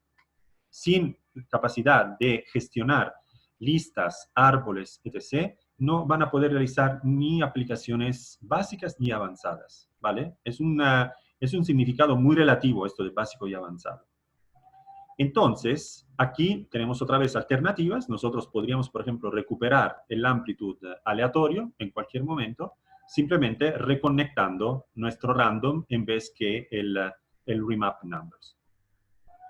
Y entonces acá vale la pena implementar otro stream filter, donde ponemos aquí un value list, que será, esto será, como les digo, alturas, y las alturas serán una, digamos, controlada, 0, y la otra será aleatoria con 1. Acuérdense que pero tiene que corresponder los flujos, ¿eh? Entonces, controlada 0, que sería stream 0, corresponde a los valores remapeados, y aleatoria corresponde a los random en stream 1, ¿vale? Y esto será nuestro amplitud. Y podemos decidir nosotros en cualquier momento si queremos la controlada o la aleatoria. Aquí está. ¿Vale? Muy bien. Entonces, ya le dimos un golpe bastante duro a este asunto de los atractores. En este caso, no estamos trabajando realmente con un atractor, como pueden observar, porque las dos leyes son una aleatoria y una es simplemente basada en la geometría, en el aspecto geométrico, que es el ancho de la superficie, ¿sí? Me voy a tomar, como ayer, unos 10 minutitos más para hacer que este levantamiento corresponda también a otra ley que está basada en un atractor, ¿sí? De hecho, podríamos decir, no es propiamente correcto, que esta forma controlada está basada en un atractor, porque podríamos decir que lo que estamos midiendo es la distancia entre un vértice del polígono y la curva tractora que pasa en el centro. Porque cuando calculamos el promedio, lo que obtenemos son los puntos que están exactamente o más o menos a lo largo de la trayectoria del eje central. Entonces, eso se puede ver ya como un atractor, pero en realidad no lo es, ¿vale? Lo que quiero hacer es utilizar un atractor de verdad, o al menos prepararlo, ¿vale? Porque esto tal vez, no sé si lo podemos completar hoy, pero al menos lo vamos a preparar. Y digamos que para simplificar un poco las cosas, no voy a aplicar el atractor a los paneles finales, ¿sí? Voy a aplicar el atractor al loft directamente, ¿vale? Entonces, voy a tomar toda esta definición acá, que llega hasta el loft, la voy a agrupar y la voy a apagar. Entonces, aquí tenemos esta, y aquí tenemos nuestro loft. Y es más, ya para evitar todos estos cruces de cables, esta la voy a mover aquí arriba, ¿vale? Ahora, esta entonces es una alternativa, ¿vale? De esta elaboración. Ahora vamos a hacer otra. Y vamos a trabajar con un tipo de atractor diferente, o al menos lo vamos a empezar. Y este atractor que vamos a utilizar es un atractor vectorial, ¿sí? No es concentrado, no es difuso, es vectorial. Lo cual quiere decir que no funciona únicamente con la distancia, funciona también con la orientación del vector. Lo que yo quiero hacer en este momento es lo siguiente. Voy a tomar esta superficie acá, este loft. En este momento este loft es una polisuperficie porque los polígonos que hemos utilizado tienen vértices. Pero yo también puedo hacer un fillet de estos polígonos iniciales. Si yo, por ejemplo, a estos polígonos le voy a dar un fillet con un slider 1, el resultado que obtengo ya no es una polisuperficie, es una superficie única porque las aristas están empalmadas, ¿no? La única arista que veo es la arista longitudinal, o sea, es el punto de costura de los polígonos, ¿sí? Pero esta ahora, por ejemplo, si yo voy a analizar el loft me está dando una sola superficie no recortada.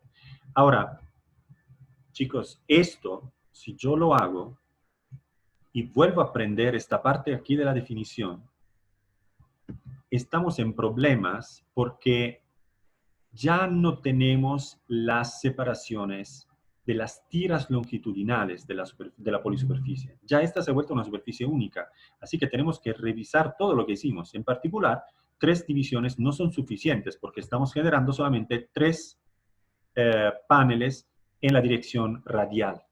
Entonces, probablemente vamos a tener que subir esto para recuperar un aspecto un poquitito más parecido a lo que teníamos anteriormente, ¿vale? Entonces, cada cambio que hacemos en un flujo de datos va a afectar todo lo demás, ¿vale? Pero vaya, vuelvo a apagar esta, ¿sí?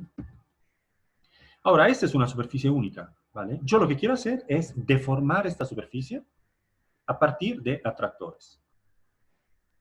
Y mis atractores serán, en este momento, un punto que se encuentra aquí y copia y pega otro punto que se encuentra, no sé, acá. Y además, en 3D. ¿Vale? Los voy a colocar en posiciones del espacio, ¿sí? Y no del plano. Obviamente, como estamos trabajando con objeto tridimensional, tiene mucho más sentido trabajar con atractores que pueden trabajar en cualquier orientación en el espacio. Es por eso que vamos a utilizar vectores. ¿Cómo pueden estos dos puntos afectar una superficie tridimensional utilizando no solamente, digamos, un factor que podría ser la distancia, sino también la orientación? En particular, lo que yo quiero realizar, para que sepamos dónde queremos llegar, es que este punto acá sea un atractor, lo cual quiere decir que su efecto sobre la superficie es jalarla hacia sí mismo, ¿sí? Y quiero que este otro sea un repulsor. O sea, quiero que el efecto de este objeto, de este punto, sea empujar la superficie lejos de él. ¿Vale? Siempre según la dirección determinada por su posición en el espacio, pero con un efecto opuesto. Esto empuja y esto atrae. ¿Vale? Es por eso que necesitamos atractores vectoriales. Ahora, otra vez, si yo quiero, por ejemplo, atraer la superficie con este punto, ¿cuántos puntos de la superficie necesito atraer? Una superficie es un dominio bidimensional. Tiene infinito al cuadrado puntos. No puedo decirle a una computadora, haz infinitas operaciones porque ocuparía infinito tiempo. Entonces necesitamos nosotros discretizar el problema, ¿no? ¿Cómo se hace esto? Se divide una superficie para generar una malla de puntos a lo largo de la misma.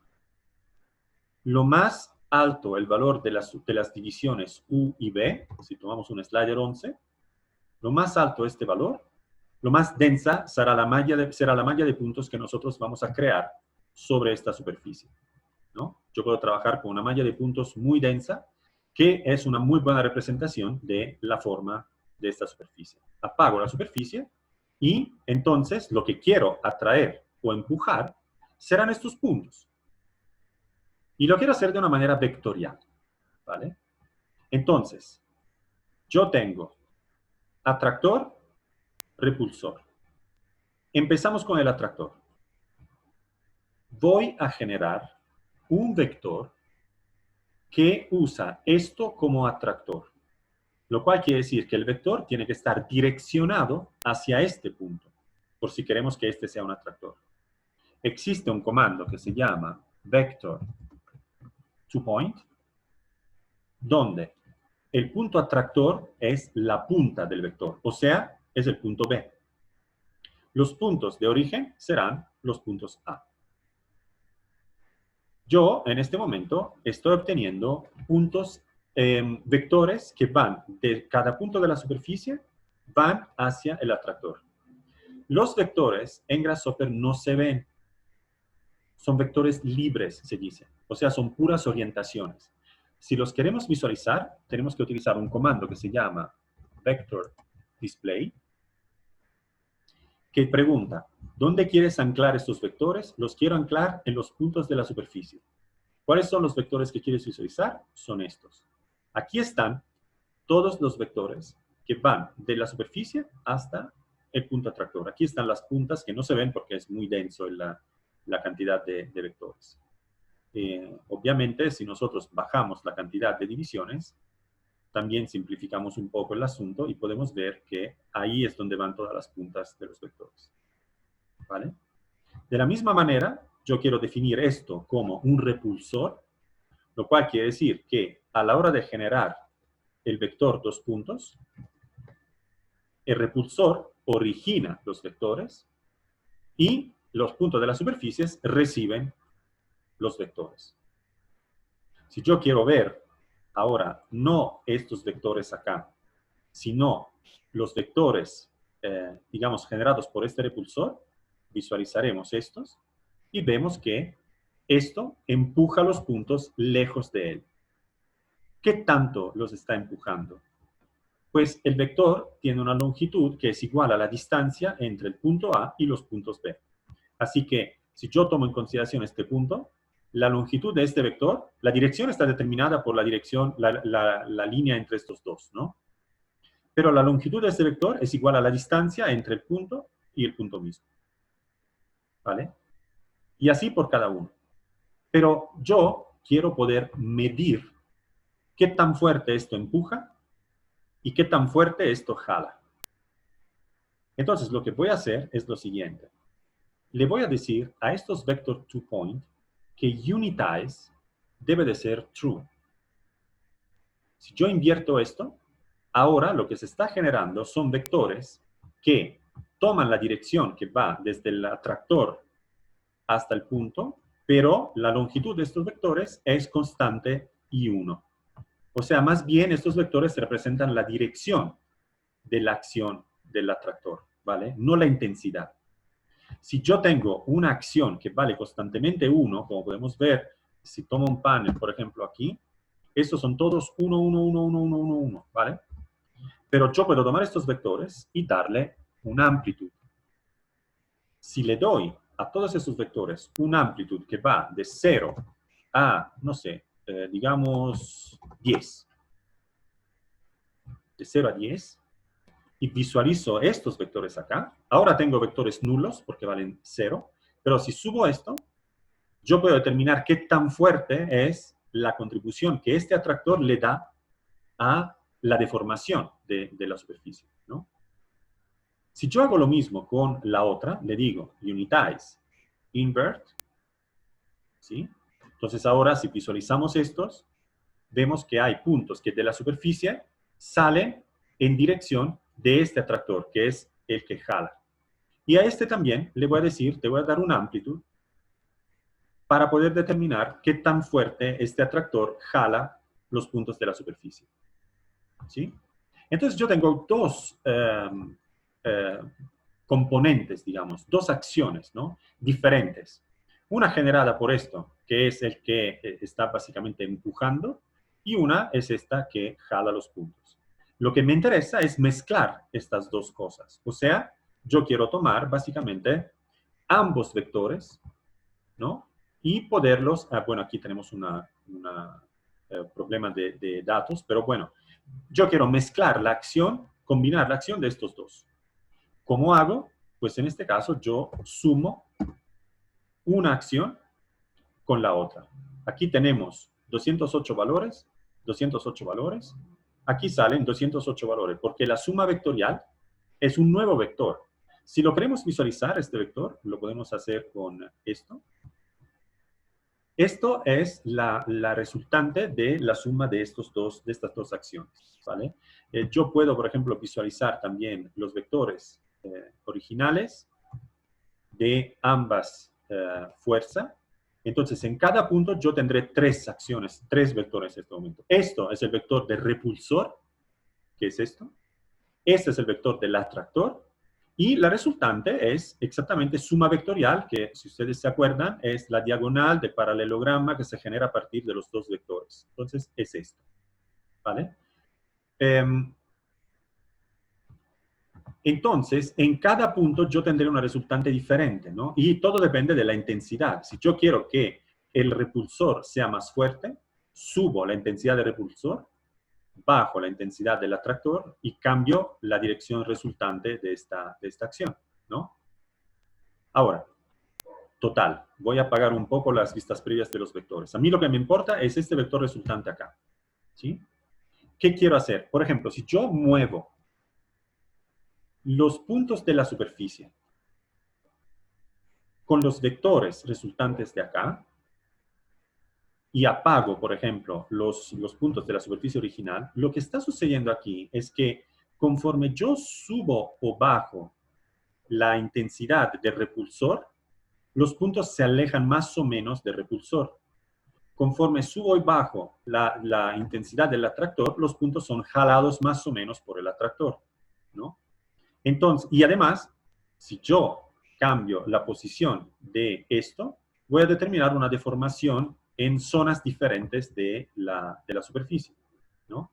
Entonces, yo puedo utilizar puntos atractores en el espacio, trámite atractores vectoriales, para deformar, por ejemplo, en este caso, un objeto como esta superficie, ¿sí? Con una intensidad variable.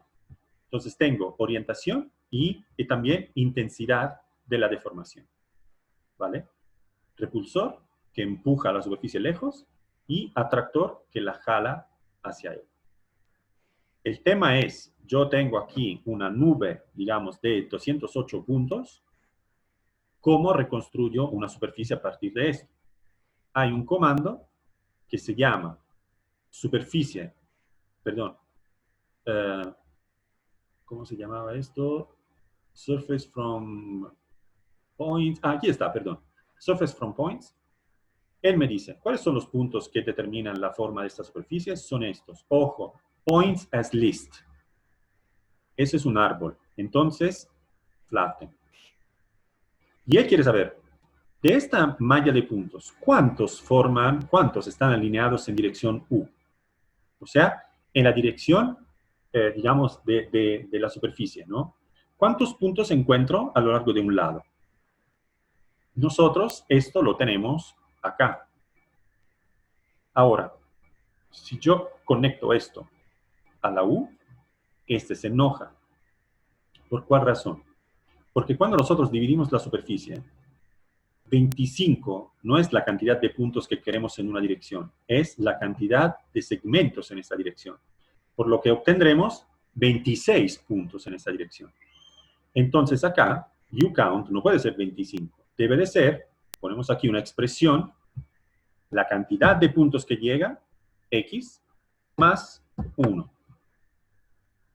Y empezamos a obtener nuestro objeto deformado. Entonces, si yo apago los puntos, veo que el resultado de esta operación es un repulsor que empuja más o menos y un atractor que jala más o menos. La calidad de la representación de esta superficie depende de qué tantos puntos estamos utilizando a la hora de, digamos, subdividir la superficie, ¿vale? Aquí podemos recuperar el aspecto de la superficie prismática que teníamos. Entonces, el resultado es que tenemos un control sobre la deformación, digamos, con atractores de este objeto. ¿Vale? Aquí podemos ver la diferencia respecto a la superficie original. ¿De acuerdo? Entonces, esto es un tipo de atractor muy interesante que puede determinar varios tipos de resultados.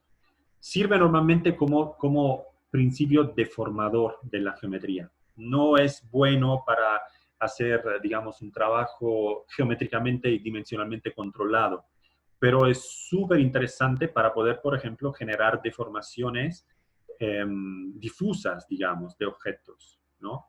Y orgánicas, sobre todo, porque eso es lo que estamos realizando, ¿vale? Entonces, en la teoría de los atractores, esos son los atractores, digamos, tridimensionales, más interesantes, que trabajan no solamente con un concepto de distancia, de hecho la distancia aquí la hemos anulado completamente porque hemos vuelto unitarios los vectores. Entonces hemos considerado la direccionalidad determinada por los atractores y hemos recuperado una intensidad con un multiplicador que es el amplitud, que opera de una manera completamente independiente de la distancia, ¿vale? Entonces no estamos operando con el principio de la distancia. Atractores vectoriales, ¿vale? Entonces, esto era lo que les quería terminar de comentar. Lo voy a dejar como un grupo aparte y es otra elaboración súper interesante que se puede realizar. De hecho, esto es algo que se puede utilizar hasta para generar deformaciones programadas a lo largo de objetos. Está súper interesante. Pero vaya, aparte de las aplicaciones, lo que me interesa es que quede claro el concepto, ¿sí? ¿Tienen algunas dudas?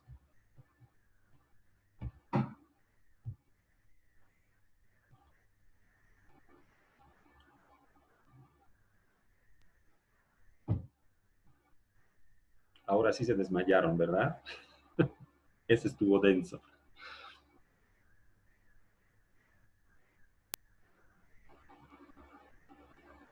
Las líneas que aparecen en naranja, o sea, los cables en la definición. No, en este caso, mira, nunca, las líneas naranja nunca están mal. Lo único que están diciendo es que no pasan datos adentro de los cables, ¿sí? O sea, supongo que estás hablando de estas, ¿no? Esto puede pasar básicamente en dos casos. En este caso, no hay pasaje de datos porque los componentes están desactivados, ¿no? Si yo activo esto, estos cables se vuelven gris. Estos no, porque este componente está desactivado, ¿vale? Entonces, en este caso, nada está mal, ¿vale? Porque todo está apagado. Cuando nos tenemos, bueno, tampoco nos tenemos que preocupar, pero cuando los cables naranja significan otra cosa. En el caso, por ejemplo, de los atractores, en el caso de los atractores que hemos visto acá, si yo, por ejemplo, voy a utilizar una distancia de comparación como esta, ¿sí? Puede que en algún momento, bueno, no está sucediendo, que bueno, no está sucediendo porque seguramente hay siempre algún punto que funciona en este caso. Yo, de hecho, también creo que perdí la versión no generalizada de esta definición, así que no puedo replicar este asunto, pero a menos que no tomamos un atractor único y nos reducimos la distancia al mínimo. Aquí están los cables naranja. En este caso, ¿qué quiere decir? No, todo está funcionando bien, ¿vale? O sea, yo tengo la definición, me está dando el resultado que obviamente corresponde a esta configuración. Me estoy levantando del desmayo. Sí, en este caso, lo que sucede con estos cables naranja es que nosotros estamos diciendo, toma los puntos que se encuentran a menos que 1 milímetro respecto al atractor y conéctalo con líneas. Pero el chiste es que en este caso no hay ningún punto a menos que 1 de distancia. Entonces, en la lista A, simplemente no habrá puntos para conectarlos con el punto atractor. Es por eso que estos cables salen naranja. El caso es que todos los puntos se van en B, en este caso. ¿Vale? Entonces, esto es el tema. Hasta mañana, Evelyn, no te preocupes. A ver, un segundo. Stephanie, en tu canal podemos encontrar más ejemplos de atractores. Uy, creo que sí, ¿sabes? Mira, es más, les voy a pasar ahora un link directo, vamos a ver. Habría que conocer cada herramienta por anticipado para saber qué hacen para aplicar de acuerdo a lo que... no, sí y no. Sí y no. Normalmente eso es como cuando trabajamos con cualquier programa, ¿no? Si quieres llegar a un resultado, tienes diferentes caminos, ¿vale? Obviamente, si tú conoces los caminos, lo que puedes elegir es el camino más rápido, ¿sí? Entonces, en este sentido, sí tienes razón. pero siempre hay un montón de maneras diferentes para llegar al mismo resultado, ¿sí? Yo normalmente lo que propongo es el camino más rápido, el más eficiente, ¿no? Pero obviamente uno puede encontrar maneras alternativas. Sí, debería haber, déjame checar un segundo, porque estoy casi seguro de que había hecho algo y también en español. Déjame checar, lo vamos a ver live, videos, y deberíamos buscar playlist. Deberíamos buscar algo como... no, esas son las clases de la universidad. Tutoriales Grasshopper, creo. Aquí adentro. Tutoriales Grasshopper y los viejos. Más bien los viejos. Digital Terrain, simple planos seriados. Resolución, Caching Curtain, componentes y funciones random. Spherical Light, diseño con campos de fuerza, atractores. Aquí está. Hora y media de tutorial. Así que, mira, les voy a pasar el link directo. No, sí, esto, déjalo así. No me quiero escuchar, no me gusta escucharme, así que... y esto, share y copiar esto. Y le voy a pasar acá. Ustedes lo pueden copiar y pegar como... Ah, perdón, está everyone. Ahí está. ¿Vale? Aquí sí tienen algunas, digamos, cosas más para los atractores. De nada, Estefan. ¿Y otras preguntas, otras dudas? Pero miren, en el último ejemplo, ¿cómo haríamos para que la distancia influya el efecto del repulsor y el atractor de la superficie? Simplemente no le pones unitize. Cuando nosotros hicimos aquí el vector 2 puntos, ¿sí? Nosotros le dijimos acá unitize. Antes de unitize, vimos que los vectores que se generan, si no le damos unitize y vamos directamente a visualizar los vectores tienen una longitud que depende de la distancia, ¿no? Entonces, si nosotros no hacemos unitize y no aplicamos amplitud, ¿sí?